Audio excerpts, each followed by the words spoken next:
Ya, pemirsa Presiden Joko Widodo telah mengumumkan bahwa vaksin COVID-19 akan diberikan gratis untuk seluruh rakyat Indonesia.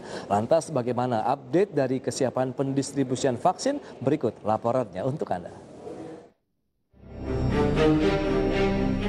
Program vaksinasi COVID-19 untuk masyarakat Indonesia kini tinggal menunggu izin edar vaksin dari Badan Pengawas Obat dan Makanan (BPOM) serta sertifikasi halal dari Majelis Ulama Indonesia atau MUI.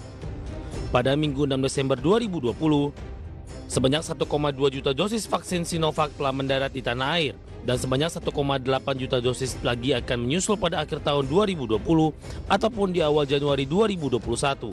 Kementerian Kesehatan juga telah menetapkan 6 jenis vaksin yang akan digunakan untuk program vaksinasi di Indonesia, yaitu Bio Farma, Moderna, Pfizer-BioNTech, Sinopharm, Oxford AstraZeneca, dan Sinovac.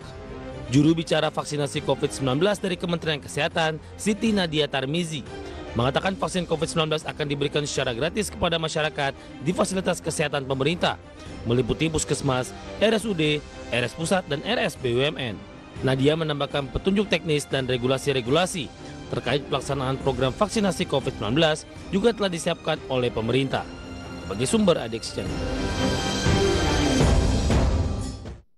Ya, pemirsa, kehadiran dari vaksin COVID-19 ini cukup dinantikan oleh banyak pihak karena dinilai bisa menjadi salah satu senjata untuk memulihkan perekonomian nasional. Kita akan membahas topik yang menarik ini tentunya kembali bersama dengan rekan Mangi Feracong. Ya, halo, selamat siang Mangi.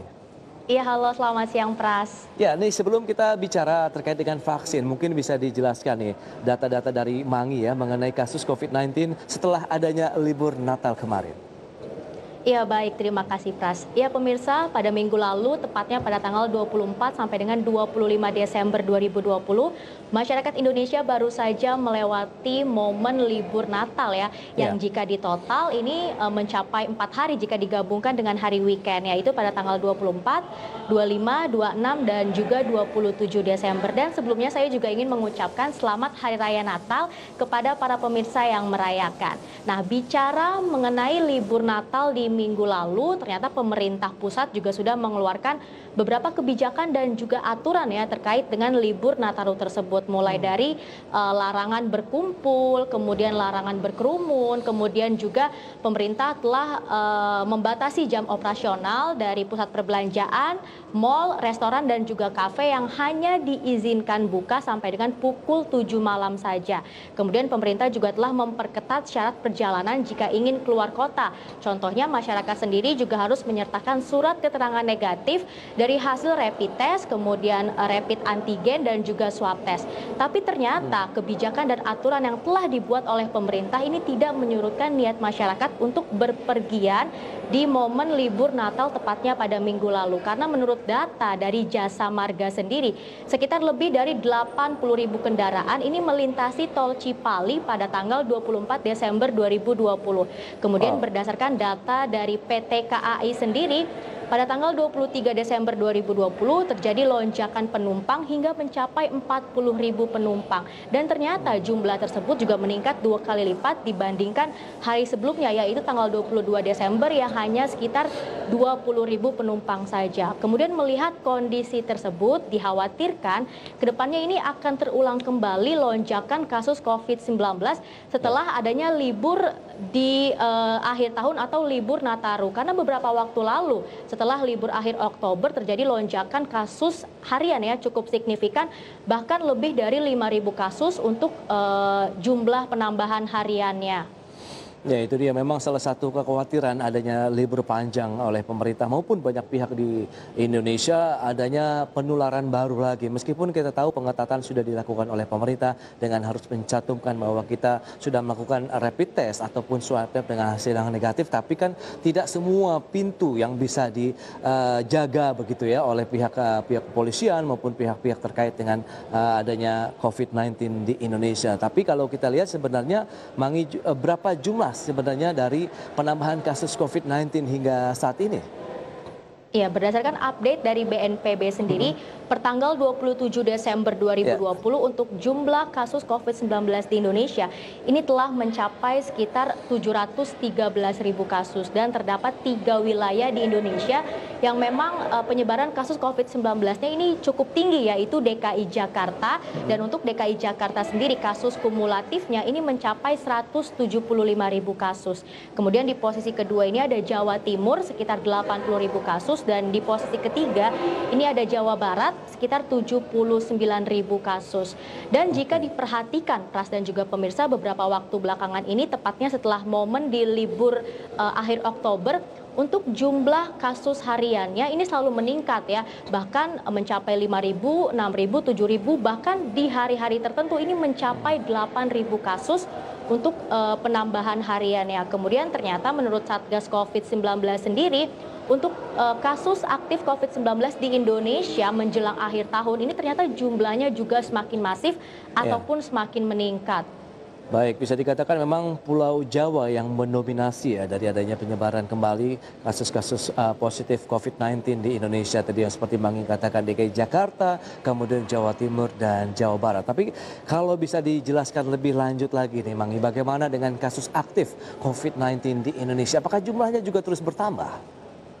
Iya, ternyata jika kita lihat dari data ya yang sudah saya himpun dan data yang saya dapatkan, pada bulan Maret sampai dengan Juli 2020 terjadi penambahan kasus aktif COVID-19 sekitar 70%. Karena memang ternyata di bulan tersebut ada momentum untuk libur Idul Fitri. Kemudian di bulan Agustus dan sampai dengan Oktober 2020 untuk jumlah kasus aktifnya ini meningkat sekitar 40%. Karena memang pada bulan Agustus terdapat momentum libur kemerdekaan Republik Indonesia ya. Kemudian juga di bulan November sampai dengan Desember 2020 untuk jumlah kasus aktifnya juga meningkat sekitar 2 kali lipat. Karena memang pada akhir Oktober ini terjadi libur panjang ya yang akhirnya menimbulkan penambahan kasus yang cukup signifikan di bulan November atau 2 minggu setelah libur Oktober tersebut. Tapi ternyata Pras dan pemirsa, selain dari adanya momentum libur panjang ya di bulan-bulan tertentu, kesadaran masyarakat akan protokol kesehatan hingga saat ini juga semakin rendah, dan itu juga menyebabkan kasus aktif COVID-19 di Indonesia ini menjadi cukup tinggi mendekati akhir tahun 2020 ini. Itu dia, berarti memang dari sisi kesadaran ya protokol kesehatan di masyarakat nampaknya ini sudah mulai kendor lagi begitu. Dengan adanya peningkatan kasus aktif lagi ya untuk COVID-19. Kalau kita cermati memang data yang mungkin bisa kami sampaikan juga pemirsa dan juga Mangi, di bulan Agustus hingga Oktober ini kalau kita lihat dengan daerah yang tidak patuh terhadap protokol kesehatan memang ada peningkatan dari 28% menjadi 37%. Jadi ada peningkatan dari sisi tingkat kesadaran protokol kesehatan masyarakat yang semakin rendah begitu. Jadi dari 28% ke 37% ini juga harus menjadi perhatian banyak pihak begitu, sehingga dikhawatirkan akan memperluas lagi dan bahkan memperparah lagi nih adanya penyebaran COVID-19 yang semakin meluas di masyarakat. Tapi kalau kita lihat juga di sisi lain kesadaran dari jaga jarak di masyarakat pun sudah mulai kendur juga nih. Kalau kita lihat datanya sekitar 76%. Padahal kalau kita lihat di bulan November sebelumnya itu berada pada level 81%, Mangi. Jadi memang dari sisi protokol kesehatan, kemudian bagaimana kesadaran masyarakat untuk menjaga jarak pun nampaknya sudah mulai kendur. Mungkin ada efek dari sisi kejenuhan masyarakat juga karena tidak boleh melakukan bepergian ataupun melakukan aktivitas di luar ruang, sehingga akhirnya mau tidak mau begitu di luar kesadaran mereka mencoba nih untuk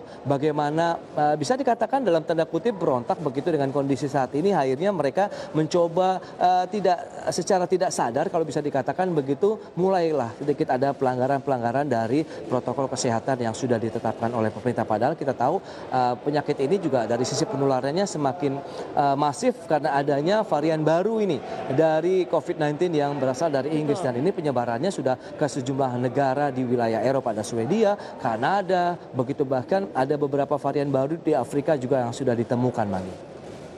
Iya, dan ternyata meskipun di beberapa bulan tertentu pemerintah melakukan testing yang Ya. cukup besar kepada masyarakat, ini selalu ditemukan kasus baru untuk positif COVID-19 dan memang salah satu alasan kenapa makin tingginya ya kasus aktif COVID-19 adalah karena masyarakat sendiri sudah mulai abai akan protokol kesehatan dan kedepannya dikhawatirkan jika lonjakan kasus COVID-19 ini semakin masif, maka akan kembali mengganggu perekonomian negara. Padahal beberapa waktu belakangan ini untuk perekonomian Indonesia sendiri sudah mulai menunjukkan adanya perbaikan ya yang tergambar dari indeks keyakinan konsumen di bulan November 2020 sudah sekitar 92,0 padahal di bulan sebelumnya yaitu Oktober hanya sekitar 79,0. Tapi jika kasus COVID-19 ini semakin masif jumlahnya, maka kedepannya dikhawatirkan akan kembali mengguncang perekonomian di dalam negeri itu sendiri. Betul, betul. Tapi kita tahu ada pengalihan dana begitu dari pemulihan ekonomi nasional atau refocusing yang sudah dilakukan oleh pemerintah untuk penanganan COVID-19 di Indonesia. Sejauh ini bagaimana serapan dana PEN begitu kaitannya dengan penanganan COVID-19, Mangi? Ya, sejauh ini untuk serapan dana PEN hingga tanggal 14 Desember 2020 sudah mencapai sekitar 481 triliun rupiah atau sudah sekitar 69% dari pagunya yaitu sekitar 695,25 triliun rupiah. Dan memang jumlah ini sudah menunjukkan adanya peningkatan ya karena pada bulan sebelumnya yaitu pada bulan November 2020 untuk serapan PEN sendiri ini hanya sekitar 436 triliun rupiah yang memang ternyata bisa diartikan menjelang akhir tahun ya ternyata serapan PEN juga semakin dipercepat oleh pemerintah. Dan jika kita cermati lebih jauh lagi ternyata serapan PEN yang semakin besar ini juga disumbang oleh Kementerian Desa. Dan saat ini untuk dana ya yang diberikan kepada masyarakat desa ya baik itu berupa BLT kemudian pembangunan infrastruktur daerah tersebut ini sudah mencapai 47 triliun rupiah dari pagunya sekitar 71 triliun rupiah. Kemudian jika kita cermati lebih jauh lagi kenapa akhirnya pemerintah lebih memilih menyalurkan dana PEN ini kepada masyarakat desa karena sebenarnya pandemi COVID-19 ini tidak hanya menyerang kesehatan masyarakat tapi juga perekonomian masyarakat dan disinyalir yang paling terdampak pandemi COVID-19 ini adalah masyarakat kelas menengah bawah atau masyarakat miskin ya di pedesaan mulai dari masyarakat yang menganggur kemudian setengah pengangguran juga para petani yang ada di pedesaan. Akhirnya pemerintah memilih untuk menyalurkan dana PEN ke wilayah-wilayah tersebut ya ke pedesaan untuk mengurangi juga nih jumlah pengangguran di Indonesia ke depannya. Betul, Mangi, karena kita tahu dampaknya sangat luar biasa sekali untuk menengah bawah ataupun mereka yang bergerak di sektor informal begitu ya. Tapi kalau kita lihat vaksin ini kan menjadi salah satu ini senjata yang dimiliki Indonesia dalam penanganan COVID-19, kemudian bisa menjadi salah satu senjata juga untuk memulihkan perekonomian di tahun 2020 dan 2021 mendatang. Bagaimana update-nya nih terkait dengan vaksin COVID-19 di Indonesia, Mangi? Ya, jika kita bicara mengenai update dari vaksin COVID-19 di Indonesia sendiri, memang pada tanggal 6 Desember 2020 ya, ini pemerintah telah mendatangkan vaksin Sinovac asal Cina sekitar 1,2 juta dosis. Kemudian 1,8 juta dosis juga akan direncanakan didatangkan ke Indonesia pada akhir 2020 ini ataupun pada awal 2021 dan 1,2 juta juga 1,8 juta vaksin Sinovac tadi memang sudah berbentuk bahan jadi ya, jadi bukan bahan baku tapi sudah berbentuk vaksin dan kemudian direncanakan akan segera didistribusikan ke masyarakat di 2021. Kemudian pemerintah juga merencanakan untuk mendatangkan bahan baku dari vaksin Sinovac sendiri sekitar 15 juta di bulan ini ya Desember 2020 dan sisanya sekitar 30 juta juga akan didatangkan di bulan Januari 2021. Kemudian sebenarnya pemerintah juga masih mengevaluasi ya akan mutu aspek juga kehalalan dari vaksin Sinovac asal China tersebut ya karena memang saat ini masih dievaluasi juga oleh BPOM dan juga oleh MUI sendiri. Kemudian diharapkan pada minggu ketiga dan minggu keempat bulan Januari 2021 ini BPOM sudah bisa menerbitkan surat untuk penggunaan vaksin secara darurat agar segera bisa didistribusikan kepada masyarakat di Indonesia. Indonesia. Baik, tapi kalau bisa dijelaskan juga nih, mungkin bisa menjadi informasi tambahan. Kenapa sih pemerintah akhirnya memilih vaksin Sinovac?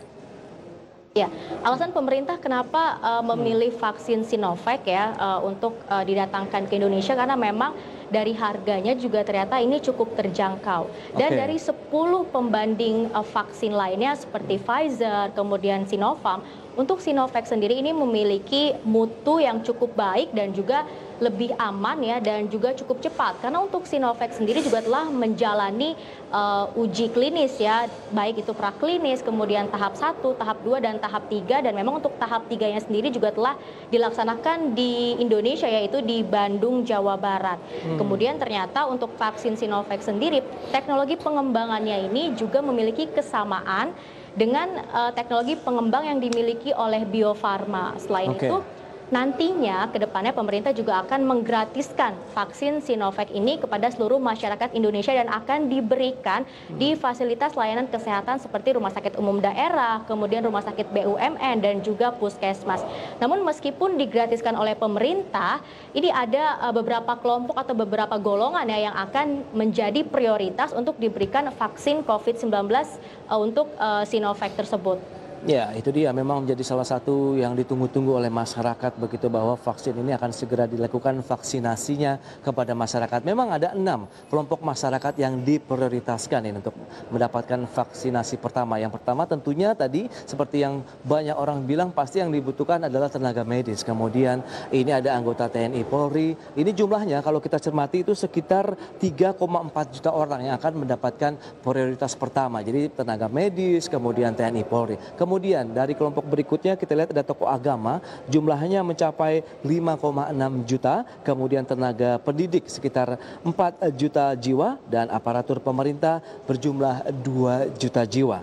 Kemudian peserta BPJS pun menjadi salah satu prioritas untuk mendapatkan vaksin COVID-19 yang mencapai 86 juta jiwa. Ini adalah masyarakat Indonesia yang menjadi peserta dari BPJS. Kemudian masyarakat pelaku ekonomi yang mencapai 57 juta jiwa. Jadi itu adalah kelompok-kelompok masyarakat yang menjadi prioritas ya untuk penerima vaksin COVID-19 yang akan dilakukan oleh pemerintah. Di sisi lain memang kita tahu selain perusahaan-perusahaan BUMN, perusahaan farmasi dari swasta pun juga akan ikut berpartisipasi ataupun berkontribusi ya. Salah satunya kita tahu juga dari Kalbe Farma yang saat ini tengah menuntaskan dari fase pertama begitu ya, fase pertama dari uji klinis vaksin COVID-19 bekerja sama dengan perusahaan farmasi dari Korea Selatan dan saat ini tengah memasuki fase kedua. Jadi diharapkan pada kuartal kedua ataupun kuartal 3 akan menerima dari penggunaan emergency use ini dari Badan POM, Mangi. Jadi diharapkan